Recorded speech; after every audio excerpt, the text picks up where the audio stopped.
प्रसिद्ध मराठी कलाकार जोडी आदिनाथ कोठारे आणि उर्मिला कानेटकर यांनी महिन्याभरापूर्वीच घटस्फोटाची घोषणा केली होती। त्यामुळे त्यांच्या चाहत्यांना मोठा धक्का बसला होता। दोघेही आधीपासून वेगळे राहत असल्याच्या चर्चाही सुरू होत्या। मात्र घटस्फोटाची अधिकृत घोषणा करत त्यांनी या चर्चेंना पूर्णविराम दिला।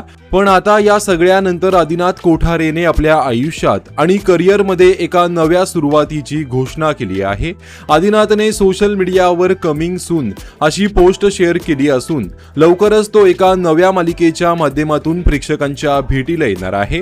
विशेष म्हणजे यावेळी आदिनाथची ही नवी मालिका झी मराठी वाहिनीवर पाहायला मिळणार आहे। आदिनाथने शेअर केलेल्या पोस्टमध्ये त्याच्या हातात क्लॅपबोर्ड पाहायला मिळत असून त्यावर कोठारे व्हिजन असं लिहिलं आहे। मात्र या मालिकेचं नाव अद्यापही गुलदस्त्यात ठेवण्यात आलं आहे।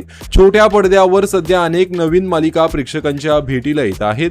या दरम्यान झी मराठीनेही इच्छाधारी नागिन या बहुप्रतीक्षित मालिकेची घोषणा केली आहे। आता त्यातच आदिनाथ कोठारेची आणखीन एक नवी मालिका झी मराठीवर दाखल होणार असल्याने प्रेक्षकांची उत्सुकता आणखीनच वाढली आहे।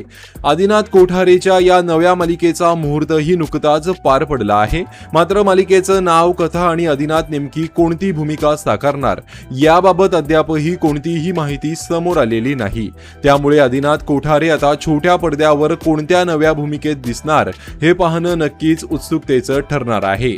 तर आदिनाथ कोठारेची ही नवी मालिका तुम्हाला पाहायला आवडेल का आणि तो कोणत्या भूमिकेत दिसावा असं तुम्हाला वाटतं? कमेंट करून नक्कीच सांगा। धन्यवाद।